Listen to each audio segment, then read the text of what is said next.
Amazônia 2030. Oferecimento Santander. O que a gente pode fazer por você hoje?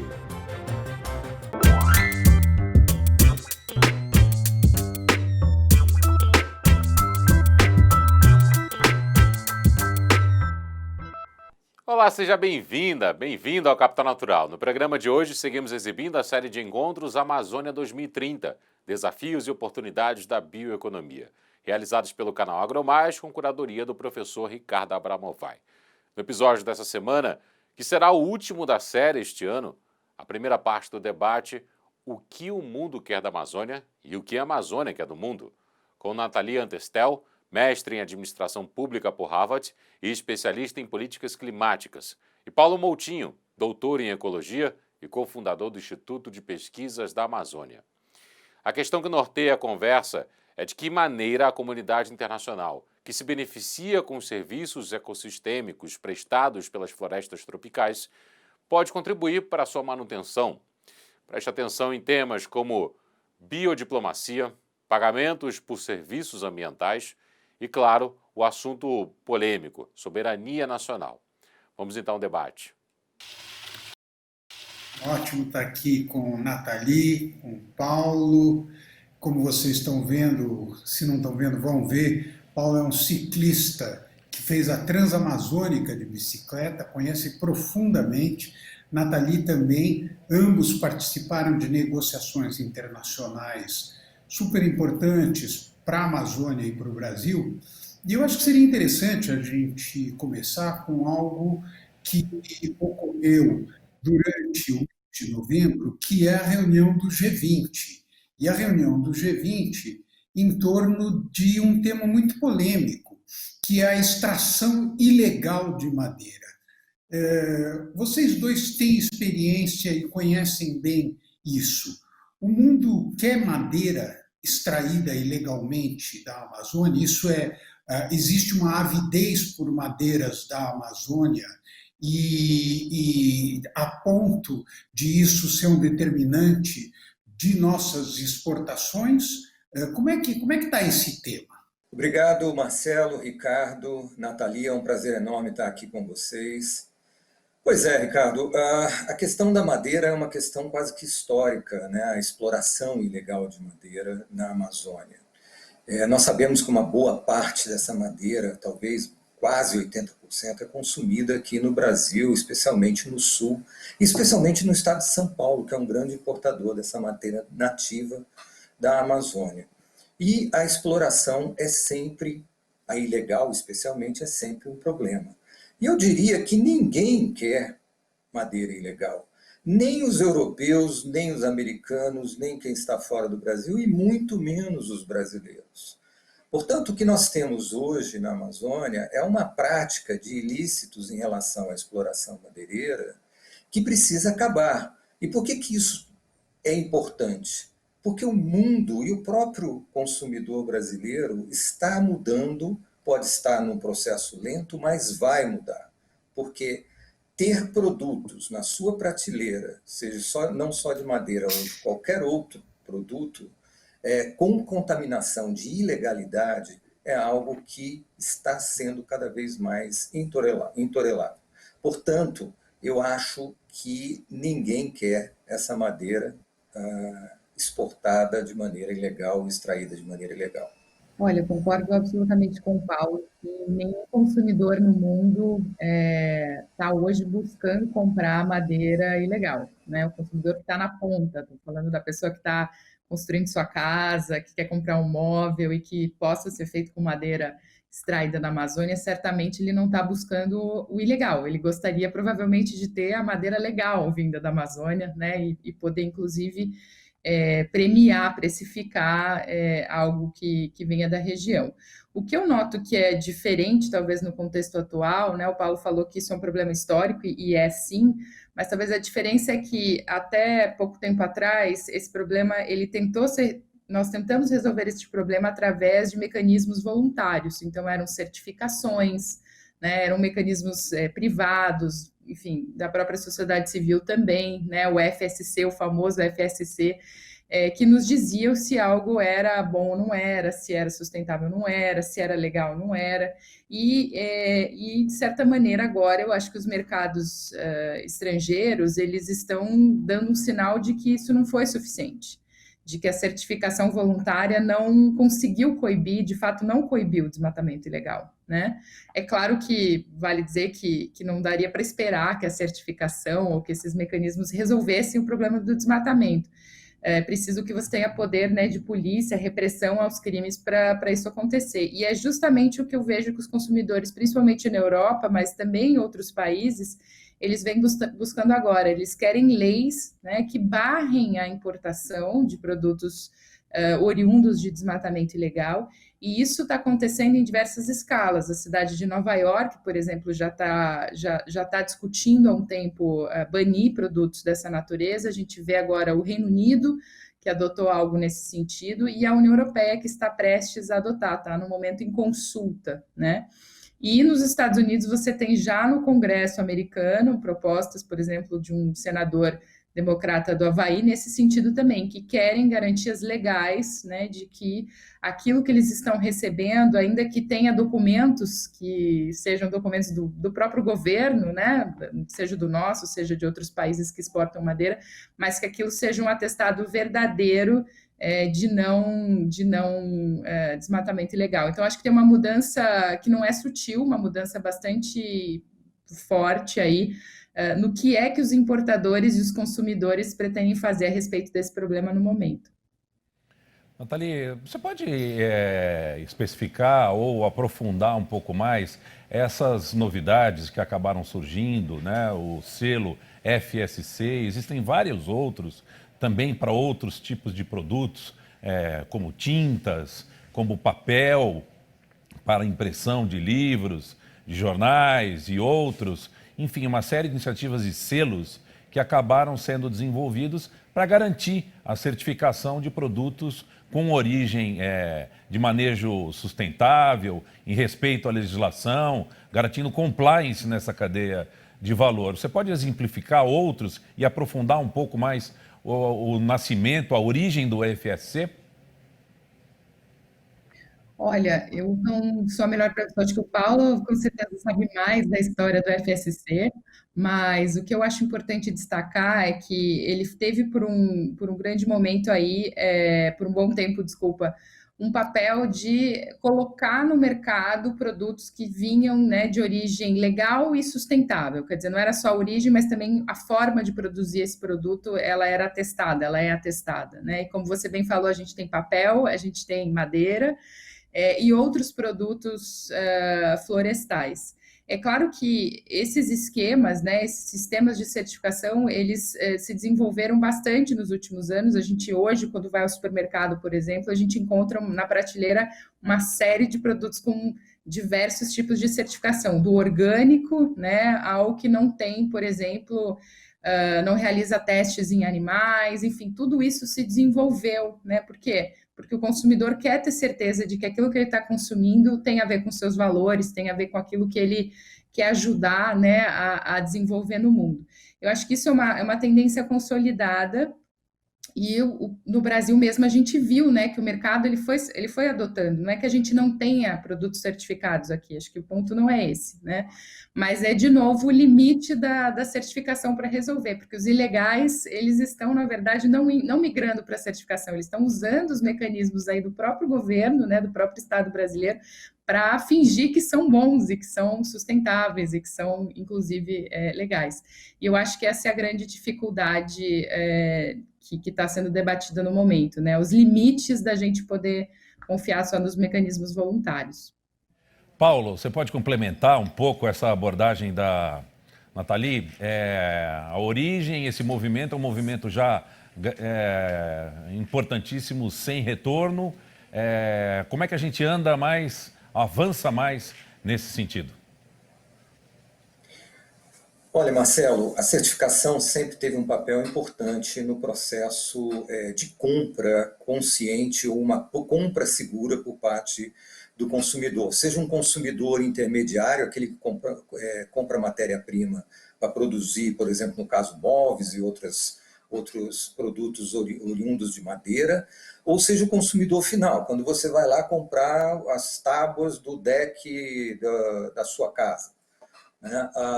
Pois bem, a questão toda é que a certificação, por si só, ela não é suficiente para mover à frente uma exploração sustentável de madeira nativa, especialmente na Amazônia. Nós temos técnicas suficientemente bem conhecidas para produzir madeira nativa em rotações de 30 anos. Tem um programa fazendo isso, inclusive, por baixo impacto. Essa rotação de extração a cada 30 anos, dentro de áreas com concessão florestal. Nós sabemos, a sociedade brasileira, os produtores de madeira sabem exatamente como fazer isso com baixo impacto, né? Então, a madeira, no caso da Amazônia, ela é um bem que pode ser usado de maneira sustentável, mas existe um problema que é, primeiro, o engajamento do poder público em fazer com que as leis que regem um bom manejo florestal, que põe no mercado madeira legal, sejam cumpridas. Então, a gente tem um problema de fiscalização bastante grande e que vem, inclusive, sendo deteriorado esse processo de fiscalização. A segunda coisa, aliada à certificação, que por si só, como eu disse, não funciona a contento, é a exigência do consumidor por um produto com comprovação legal. Não adianta você ter um monte de selos de certificação se você não está ligando para esse selo no rótulo da embalagem. Portanto, há uma tendência, como a Nathalie falou, de um consumidor mais consciente. A gente vê isso, traçando aí o paralelo, no aumento da produção e compra e comércio de produtos orgânicos, por exemplo, né? Mas é preciso mais. Nós precisamos engajar mais os consumidores brasileiros em políticas voltadas a esse consumo consciente, consumo correto. Eu não sei se você teve a experiência, Marcelo, Ricardo, mas tentar comprar madeira com toda a certificação aí na madeireira da sua cidade. É muito difícil você encontrar um lugar que tenha tudo correto. Geralmente, os caras estão sempre dando um jeitinho. E por cansaço até, você acaba comprando uma madeira que você não tem certeza que vem de uma origem idônea. Então, esses são gargalos que, somado ao avanço da certificação, eles precisam ser preenchidos para que a gente tenha definitivamente um comércio interno totalmente legal e consciente de madeira, vindo de áreas de produção totalmente idôneas, e uma exportação em que o consumidor externo não traga dúvidas ou não tenha dúvidas significativas sobre a segurança do produto com que ele está comprando. Então, essas combinações todas desses fatores, é fundamental que elas caminhem juntos, e infelizmente isso não acontece. Ricardo, nós estamos acompanhando aí um movimento bastante importante que nasce, por exemplo, com esse desejo, com essa força do consumidor com relação à madeira. Mas além de manejo sustentável, de produção de madeira certificada e de forma respeitosa a toda a legislação, os serviços que a Amazônia presta vão muito além. E isso o mundo está começando a discutir. Estamos encaminhando a discussão da maneira correta? Pois é, a Nathalie participou, eu não me lembro se o Paulo também participou, mas o pessoal do IPAM, do qual o Paulo participa há muitos anos, né, o Instituto de Pesquisa da Amazônia, participou da Climate Week, que aconteceu em Nova York, quando logo após aquele episódio do escurecimento do céu de São Paulo em função dos incêndios florestais na Amazônia. A Nathalie estava lá, o Paulo acompanhou de perto, e ambos trabalharam muito sobre um tema que, para a Amazônia e para o mundo, é essencial, que são os serviços ecossistêmicos que a Amazônia presta para a humanidade.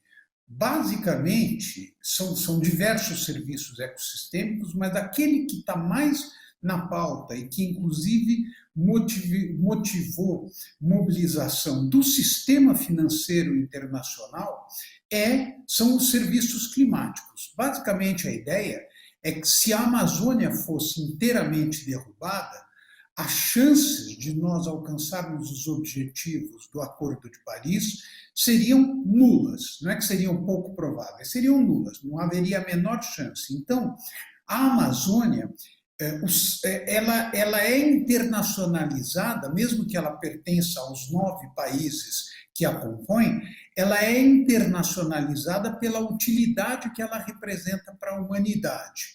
Pois bem, um tema fundamental sobre o qual vocês dois trabalharam em diferentes conferências climáticas é quais são os mecanismos pelos quais o mundo pode pagar por isso. Então, são duas perguntas. Primeiro, serviços ecossistêmicos prestados pela floresta devem ser remunerados?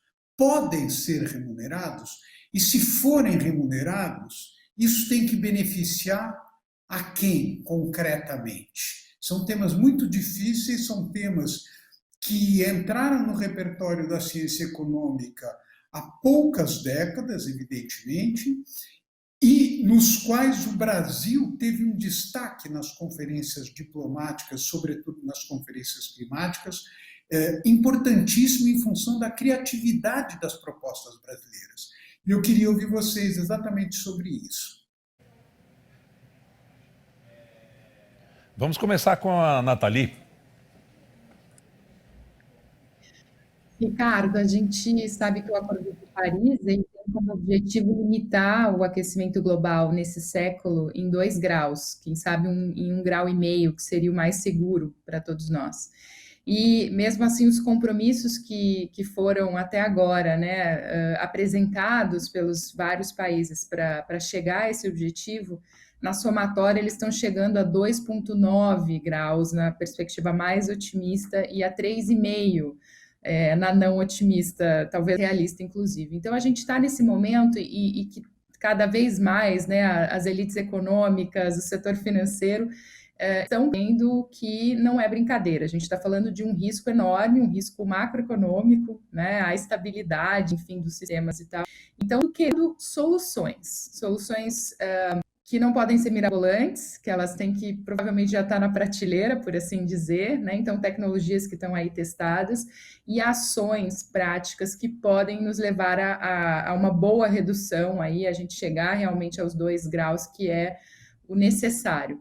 E aí a questão dos serviços ecossistêmicos, a gente pode falar da Amazônia, mas poderíamos incluir o Cerrado, enfim, os demais biomas brasileiros aí nessa conta, né? Mas para ficar falando ainda mais da Amazônia, a Amazônia tem esse grande problema, mas também pode ser uma grande solução, que é resolver, acabar com o desmatamento. E aí eu vou só fazer alguns breves comentários. Eu acho que o Paulo, enfim, foi a figura que, junto com o Márcio Santilli, com outras, desenhou um mecanismo poderosíssimo, né, em 2003. Depois, muitas negociações rodaram em torno disso.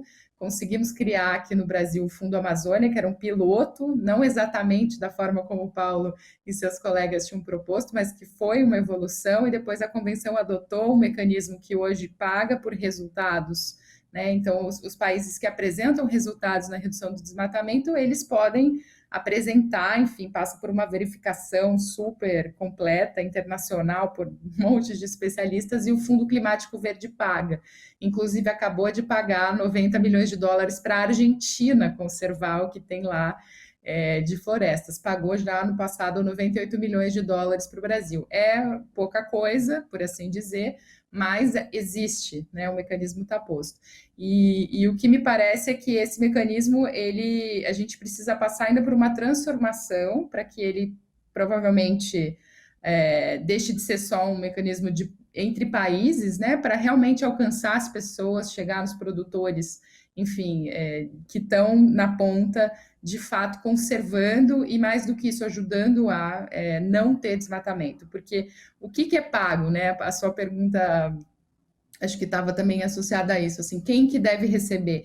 Quem está, de fato, garantindo que a gente está tendo uma redução de emissões. Então, não é só eu tenho um bosque na minha casa que eu vou receber, não é exatamente isso. Tem que ser, de fato, ter um produto mesmo em termos climáticos, né? Que tem ali uma redução comprovada, ou então que as pessoas, enfim, podem ser grupos que elas estejam restaurando áreas e isso esteja gerando, de fato, um sequestro aí, uma captura de carbono. Então, acho que o primeiro recorte é esse, e o segundo, obviamente, a gente tem que pensar que isso não é mirabolante, né? Fazer programas aí de conservação, programas de restauração é uma coisa que o mundo faz há décadas, para não dizer séculos, no caso de alguns povos há milênios. Mas só para dar um exemplo que eu acho muito interessante, tem se falado muito de New Deal verde, né?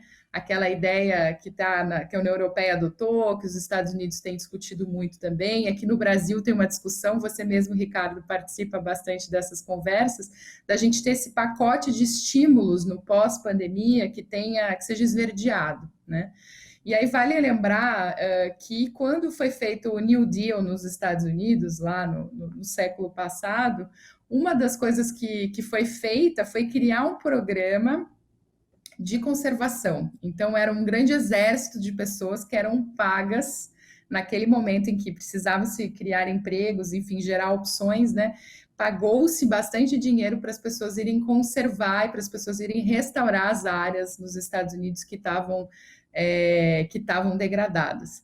E eu fico imaginando que, por que não, né? Porque a gente não pensar aqui no Brasil também ter, nesse momento que a gente vai precisar bastante de ativação aí da nossa economia após esse grande choque que é a pandemia, por que não pensar, então, em grandes programas em que as pessoas são engajadas, né, como empregos, de fato, voltados à restauração, mas também à conservação florestal. Agora, Ainda mais que Paulo nós estamos Montinho. entrando na década da restauração, né? Mas, Paulo, vamos lá. Pois eu acho que tem duas perguntas aí, Ricardo, antes de eu responder as suas perguntas e fazer alguns comentários adicionais a que a Nathalie comentou. A primeira delas, pelo menos duas, são fundamentais. A primeira delas é que a gente precisa, e eu não sei se isso ainda está totalmente posto, reconhecer a existência de tais serviços. Há uma certa dificuldade de que reconhecer, por exemplo, o serviço ambiental prestado pela floresta amazônica de irrigação de uma boa parte da produção agrícola do país, ele realmente existe. Portanto, a gente precisa ter, pelo menos dos governantes e de uma boa parte da sociedade, o reconhecimento de que esse serviço ele existe. E o que a gente vê é uma profusão de negações em relação a isso. A segunda coisa, é preciso que a gente, uma vez reconhecendo a existência desse serviço, a gente dimensione o tamanho desse serviço. O que é realmente remunerável nessa questão? Porque tem coisas que talvez não sejam e nem devam ser remuneradas em termos de serviços ambientais. Portanto, acho que resolvidas essas duas questões, a gente pode partir para algo um pouco mais propositivo. E a Amazônia é cheia de exemplos bons e maus sobre a questão de pagamento por serviços ecossistêmicos ou serviços ambientais, como a gente diz. O que é fundamental, primeiro, nós precisamos entender que compensar alguma coisa pelo serviço que ele presta, nem sempre você compensa todo o benefício que você está recebendo.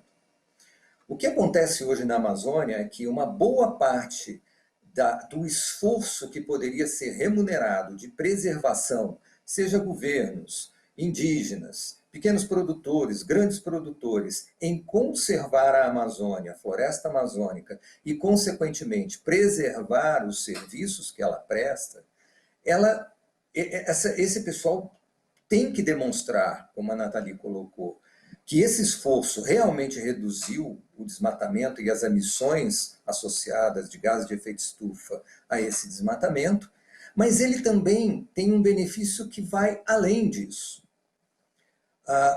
O que nós temos hoje como mais promissor, talvez seja aquilo que a Nathalie colocou, que nasceu no âmbito da Convenção de Clima, que foi uma proposta que nós fizemos lá atrás como base, e isso foi muito aprimorado e utilizado nas discussões da Convenção da ONU de Mudanças do Clima, que foi a tal redução compensada do desmatamento. Ou seja, é simples o raciocínio. Se eu, como país, faço esforços e comprovo o resultado desses esforços, no sentido de redução de desmatamento, e associo a essa redução um cálculo de emissão reduzida, eu estou apto ou elegível a receber compensações por esse esforço conseguido e registrado. É fundamental que a gente entenda que, para que isso avance, é preciso um monte de regulamentações, especialmente dentro do Brasil, em outros países e dentro da ONU, para que isso avance. Mas o Brasil já tem, como a Nathalie mesmo colocou, um mecanismo, ou pelo menos tinha um mecanismo, que é o Fundo Amazônia, que operava nessa lógica.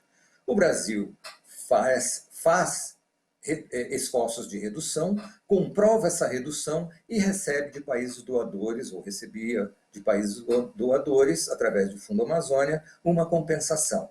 Isso pode ter escala global, beneficiando os países tropicais detentores de florestas tropicais, que são muito densas em carbono, em gás carbônico, que está preso aí nas folhas, galhos e troncos. Existem experiências praticamente em todos os estados amazônicos, em diferentes estágios de desenvolvimento, para colocar essa remuneração por redução de desmatamento no nível estadual, ou seja, ter um programa estadual, ou seja, uma política pública de Estado, de pagamento por serviços ambientais, que possa receber investimentos externos para compensar o esforço que aquele Estado fez para reduzir o desmatamento em seu território. Isso já existe, isso tem remuneração, o Brasil é vanguarda nessas experiências. O que falta é você avançar na regulamentação dessas ações todas. Por exemplo, nós temos hoje no Congresso sendo discutido a Política Nacional de Pagamentos por Serviços Ambientais. Nós temos a implementação ainda não completa do Código Florestal, que no seu artigo 41 acaba estabelecendo também, uma vez regulamentado, como esse comércio poderia operar. Ou seja, nós podemos ser o grande produtor de alimentos e, ao mesmo tempo, um grande produtor de serviços ecossistêmicos. Quem vai se beneficiar mais disso no futuro não é o planeta, necessariamente, no primeira instância. São os brasileiros. Floresta é o grande provedor de serviços ambientais e do bem-estar para os brasileiros, para a produção agrícola. E, por efeito colateral, a gente beneficia o mundo como um todo. A primeira parte desse importante debate fica por aqui. Na semana que vem vamos continuar acompanhando essa conversa sobre o que o mundo quer da Amazônia e o que a Amazônia quer do mundo, com Nathalie Antestel, especialista em políticas climáticas, e Paulo Moutinho, cofundador do Instituto Pesquisas da Amazônia.